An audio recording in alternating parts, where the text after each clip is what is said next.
Pataula Center for Children. Lynn Carter with Early County Department of Family and Children's Services.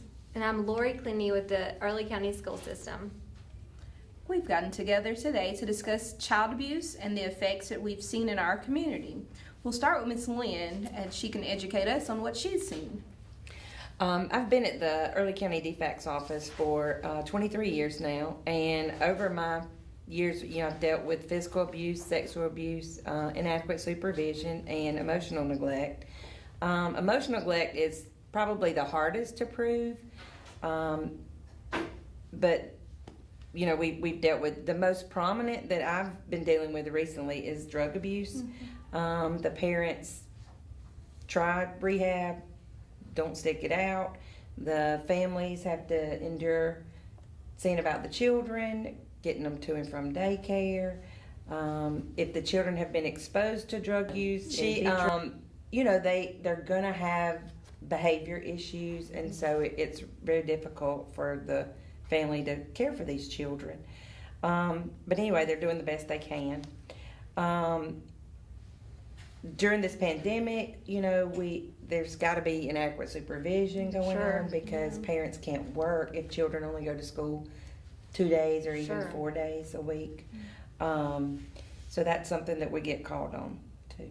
Okay. And at the school, we of course have had a decrease in the number of reports that we make as mandated reporters because when we do have the kids at school, it hasn't been, for very long, like you said, 2 days, or even some are virtual.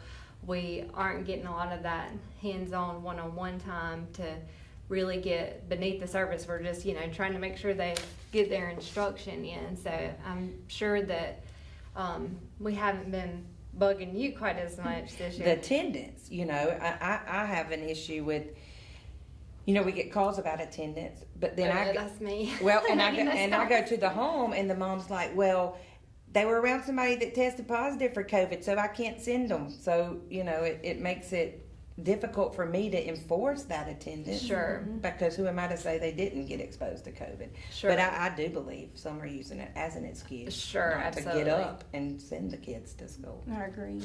And with me, I've had to interview children. It was a family of 3 where the mom is working and she has a strict schedule, 12 to 16 hours a day. She works 12 hours, but if her relief doesn't come in, she can't leave. So her 2 children are home, supposed to be doing their work. The school calls and said, hey, they're not logging in virtually as they should.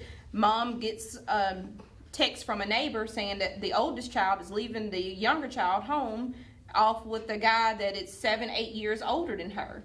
So in this situation, you have a mom who's genuinely trying. The barriers have been removed. They have the Wi-Fi at home. They have the devices. Mom just doesn't have any support in that city to make sure that these children are logging in, and she trusts the oldest one to be that person that can make sure she and her younger sibling are logging in. So you have this woman who is now has a open DFACS investigation and also a pending case against this guy that is has been having sexual relations with this younger girl. So there's a pending investigation for him. So it's caused a disruption in the family. Sure. I know. And we, I think a couple weeks ago, we finally all got back to where most all of our students are presenting at least 4 days a week now. So that's good. Mm-hmm. So we're getting to lay our eyes on them more. Of course, there's still attendance issues. Hopefully moving forward, we won't have as many of those in the upcoming year if we get back to a more normal schedule. Mm-hmm. And we may, unfortunately, have more reports of abuse. But we can talk about some of the cases that we have worked with through counseling, in school, and even in the mental health, as a mental health professional. The emotional behavior effects, of course, depend on the severity, duration, and frequency of whatever kind of abuse was experienced. So, it may be a kid presenting, having nightmares, or isolating and withdrawing from peers. really just any kind of behavior change, you know, something that's abnormal. You know, when you're talking about sexual abuse, that could even be the child starts bedwetting or something like that when that hasn't been a problem before. Just some kind of drastic change.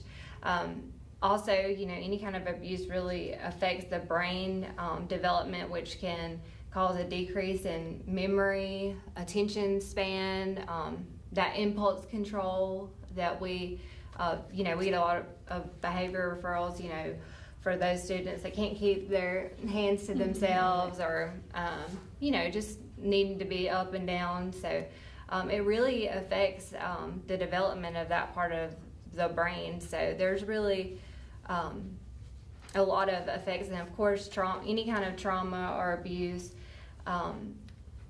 can be linked to any kind of mental health issue or concern, like anxiety or depression. With teens, you know, we see self-injurious behavior or even reports of suicidal thoughts or plans. You know, I have a family that I've been dealing with. The dad was abusive.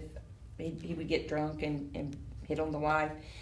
And the children are showing some anxiety issues as a result of that. And, you know, if the dad's not supposed to be around the mother, but if he comes and he has been back to the home, then the children feel like they have to lie. And even to relatives, you know, who are concerned and wanting to help them. You know, as far as thinking about, you had mentioned children not being able to focus at school. You know, just thinking about no telling what had happened in the home, Right. and then I'm supposed to pull it all together and go to school and try to do my work, you know, when that's playing in the back of their mind.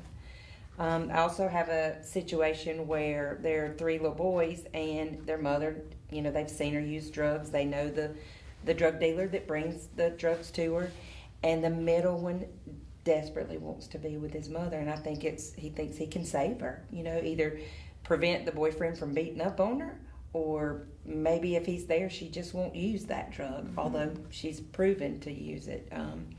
So while he's, you know, with a relative that's caring for him, he acts out at the relative who loves him and wanting to provide a safe home environment for him, but he wants to be with his mother and just doesn't understand. I see that a lot too. It really doesn't even matter what type of abuse it is. A lot of times the child just wants to be with their parent, especially if they've been with their mom for all their life and then all of a sudden something happens, they get removed and now are having to stay with their dad or another grandparent. Right. It's like it's all they've ever known, you know, and that's where they feel comfortable or where their comfort zone is, even if to us that doesn't seem safe. Right. And, you know, in all the years I've been doing it, I'm the one that's known for kind of dragging my feet. You know, certainly we don't want to leave children unsafe, but when children come into foster care, the legal, you know, biological father has to be identified. And if in a situation I'm dealing with currently, the putative father who thought he was the father, biological father of one of the children, loved these 2 younger children as his own. Well, when the DNA test came back and he was not the father of any, then the agency doesn't have any legal responsibility to work with him, and he doesn't have any legal responsibility to do a case plan, you know, and so it's the cost is up to that father or you know, that person he can hire an attorney and prove a relationship, you know, because he is like their father. But I knew that all along before we removed the children, and now he still calls me, he buys for them, and I take the gifts to him, but he has no legal rights to these children, and it's sad, you know, that, and he doesn't really have the finances to hire an attorney. Yeah, but so knowing all that, you know, I'm like, he's going to lose his connection with these children, and they're going to maybe lose their connection with him to somebody that is a safe, caring, trusting adult. You know, that's so important with recovery is having an identified support system, and then you have to take away part of, or maybe even the only existing, you know, you can develop another form of support from somewhere else, but. Yeah, speaking of that, you know, in our area, we have mothers that, you know, they have this boyfriend for a while and then they have another boyfriend, and the children, you know, when I'm interviewing them, they're calling the man dad, and it's really not their dad. Right. You know, it's just the boyfriend at the time. But they're identifying as their dad. Mm-hmm. And I've seen a case such as that during this pandemic. Mom is working. She has an 11-year-old daughter. She's been with this guy, and I think they're married maybe 6 or 7 years. So this child has grew up viewing him as her dad, and mom's working, he's working, so school's out virtually. So he takes the child to a relative. Well, while in that relative's care, it's his relative, not the child's. The child ends up becoming pregnant at 11. So I sit down, I interview her, and she's scared to death because she genuinely loves this guy, and she tells me that she doesn't have a connection with her biological father, so she doesn't want to tell on anyone in his family because she doesn't want him to get upset with her and leave, and then she's stuck back at square one without a father. So it's, you know, she's trying to protect who has abused her in a sense. And that's the case, again, in a lot of situations where fear keeps people from disclosing, and for reasons such as that, you know, disrupting the current living situation or family, or just, you know, even fear of somebody not believing you. There's just a lot of fear that comes along with disclosing, like what's going to happen, not knowing what's going to happen next to you or even the people that you love. I had gotten a call yesterday from a physician who had a small child in his office with stomach pains, you know, and there was nothing physically wrong with the child that he could find, but he talked with her a little bit, and she mentioned a boy in the neighborhood, and I think she's 11 and he was 13, and him trying to inappropriately touch her. And so you know, we just have to reach out to the mother and let the mother know, you know, for one, you got to be aware. Yes, it's a child-on-child situation, but the child had not told her mother about the kid. So, you know, it'll be one that we'll have to see if mom will bring her to the center and have the child interviewed. Just seeing and interviewing children, that stomach pain that was described, that seems to be the number one symptom that most kids will use, especially in the kids 6 and under. Typically, it's my stomach hurts, and it's no really explanation. I've seen parents that have taken them to doctors, and there's no findings for this stomach pain, but then later on it's divulged that, okay, something happened. And so that is how they're internalizing it as a stomach pain, because they don't know the words to say, hey, something happened to me, I need to tell someone. So as we sit and we speak with children, as you said, with the child-on-child, I've had children come in that have been acting out inappropriately, and as we're interviewing them, it is something that they've seen on TV or something that they've just normalized as, okay, this was done to me, I'm just doing it to you. Right. I've had a child go as far as to say, well, I'm just tickling them like what my uncle does to me. My uncle tickles me down there, so I'm just tickling this child down there. I thought she would like it too. So, you know, this child did not know, hey, that's inappropriate, but it was presented to them as this is just a tickle. Right. So that caused that child to then act out with another child.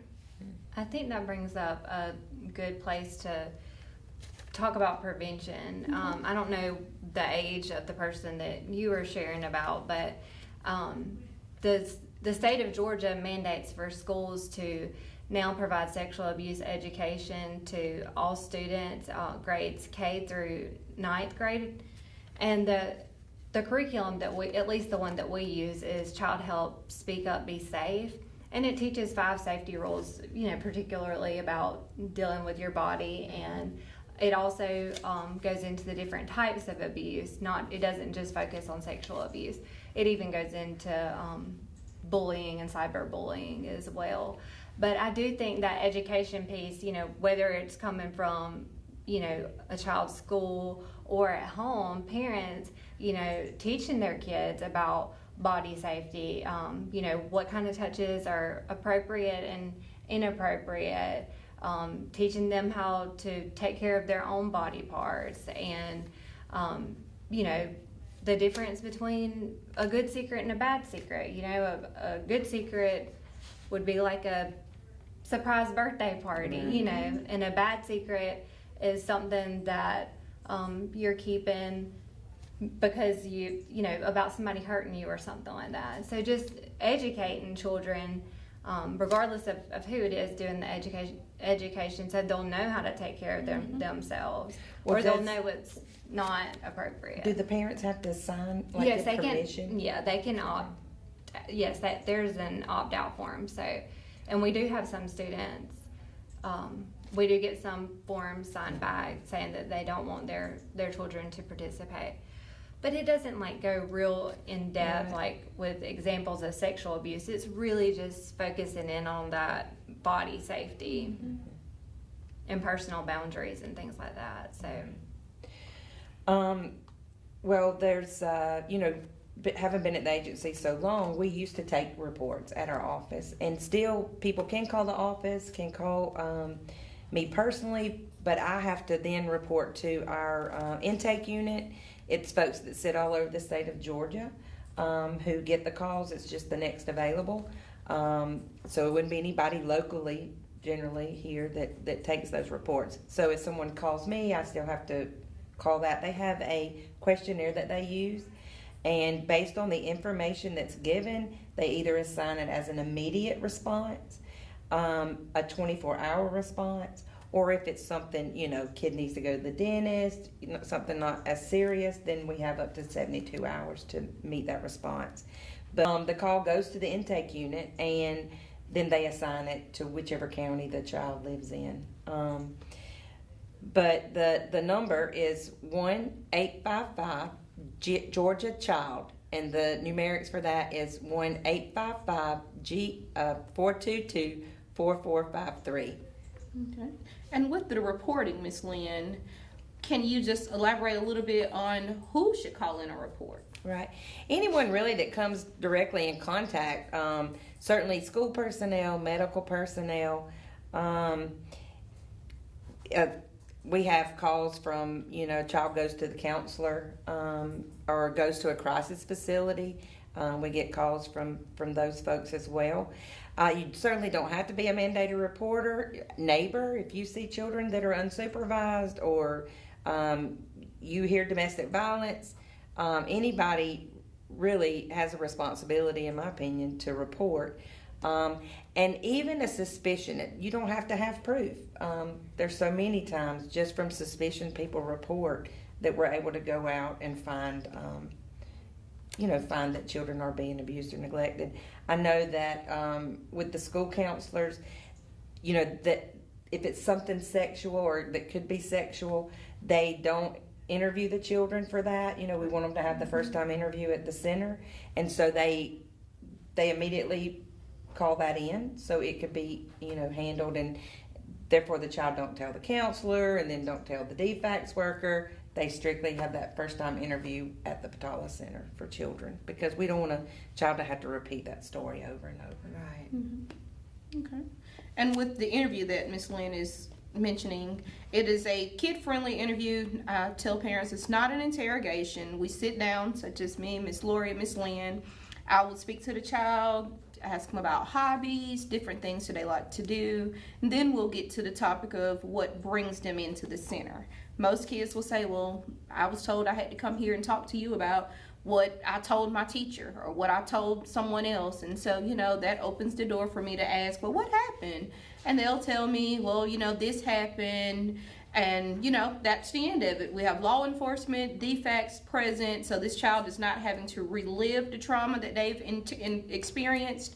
That is videoed, and it will go to court if the case proceeds to prosecution. A copy will go to the district attorney to take to trial. So at the Child Advocacy Center, we pride ourselves on being a kid-friendly environment. There's toys, stuffed animals, and different things that we have there for the children to do. Most kids, when they come in, they're wanting to stay. I've had a child there 2 hours past in an interview because she wanted to stay and talk to me, and she's drawing pictures for me, even when, as far as to ask her mom to go buy ice cream for us. And I'm like, so it's nothing traumatizing. When you say a forensic interview, a lot of parents are, oh gosh, forensic, what are you gonna do?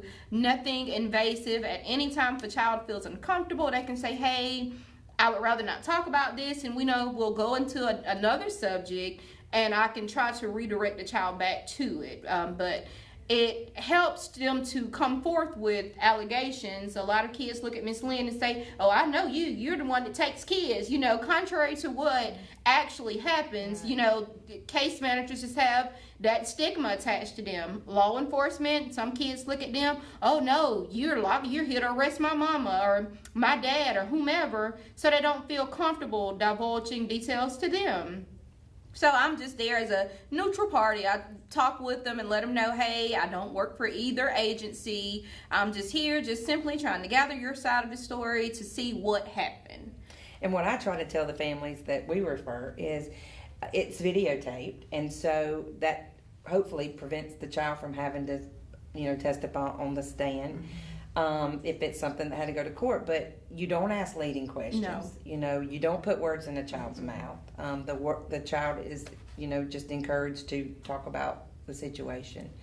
And our main objective is to keep children safe. Absolutely. And to prevent, sometimes if one child comes forward that something has happened, that encourages other children to step forward. And so hopefully the outcome is to get the perpetrator off the street. Absolutely. To prevent future abuse. Well, what you're saying, we had a child that came forth, one child, and as it was divulged later from the GBI agent working the case, we've had about 8 other victims that have come forth from this one child taking a stand to divulge what happened. So, and I tell children when they come in, I know it can be frightening at first, to come forth with allegations, especially when it's a family member. I'm not just going to pack my child up and drop her off over at Miss Lori's house, although I know she'll take care of her, but I'm just not going to beep, beep, here's Millie, and pull off. I would take her to someone I trust. Those are the ones that we really have to fear. And I'm not saying live in fear or, isolate yourself and your children, but we have to be vigilant with whom we leave our children with, making sure we're talking to our children, asking if anything is going on.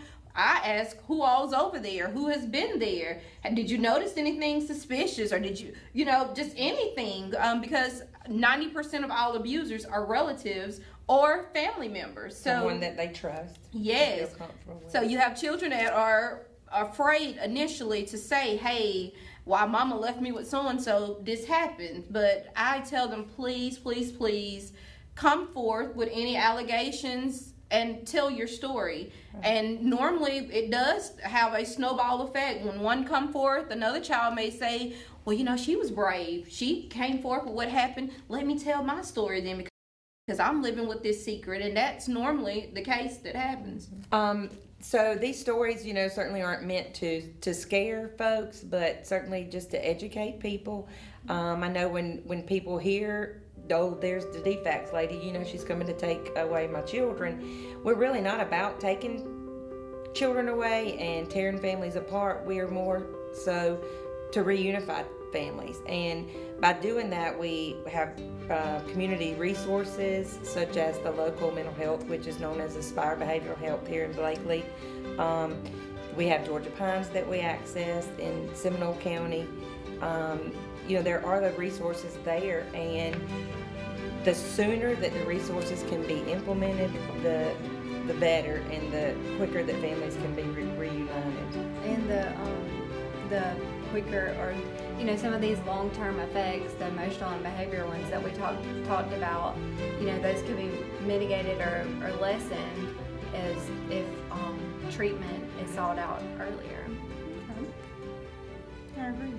And so we're going to close our interview here, but we will ask everyone to please wear blue on Fridays in April as a part of our Blue Awareness for Child Abuse Prevention Month. If you'll post your pictures on Facebook, and you can use the hashtag PCC Blue Awareness. But the purpose of the blue is to be a conversation starter. If a child sees you with the blue shirt on, or we have shirts with the pinwheel on it, and they may ask, hey, why do you have that shirt on? And you can say, well, April is National Child Abuse Prevention Month. We would like to get ahead of our issues before any of us get involved. So if we can spark a conversation, maybe Miss Lori has a blue shirt on, and she can say, this is to keep children safe in the community. That may prompt that child to go home and say, well, Mom, I just have a funny feeling about cousin so-and-so or this individual that comes over and different things. And maybe that parent will listen and the child won't be abused. So it's just really a conversation starter. And if something has happened, the child can then utilize that as, okay, well, if this happened to me, would that be considered child abuse? And you can let them know, well, yes, that is a form of child abuse, because eye level, when you hear child abuse, we think of just physical abuse. But Miss Lynn has shared the different types.